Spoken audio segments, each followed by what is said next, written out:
So magandang araw po sa inyo lahat. Ngayon ay mag-unbox po tayo. Order po natin na fuel filter. Ayan. So huwag natin ang patagalin yan. Buksan na natin. Okay itong ating fuel filter. Napakahalaga nito. Tingnan po natin yung loob. Ano po yung order natin, silver. Ayan. Let's see.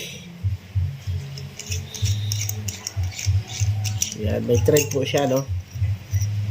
Ayan. So, ito po yung kanyang loob. Aluminum po. Aluminum. Ayan. Ito naman yung kanyang fuel filter. Tingnan po natin ha. Yung nahuhugot. Ayan po.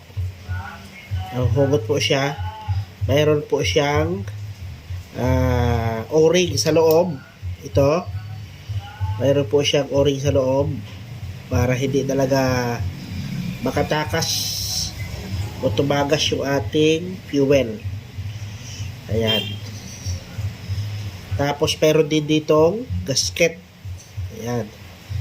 May flat o-ring din po dito sa loob para hindi po siya tatagos.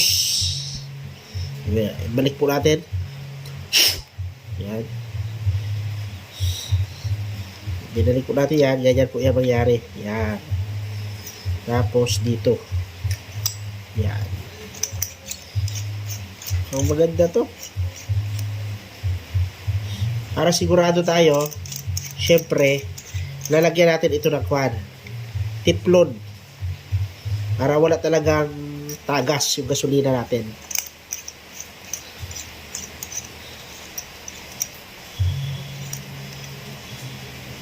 Ayos. Prove.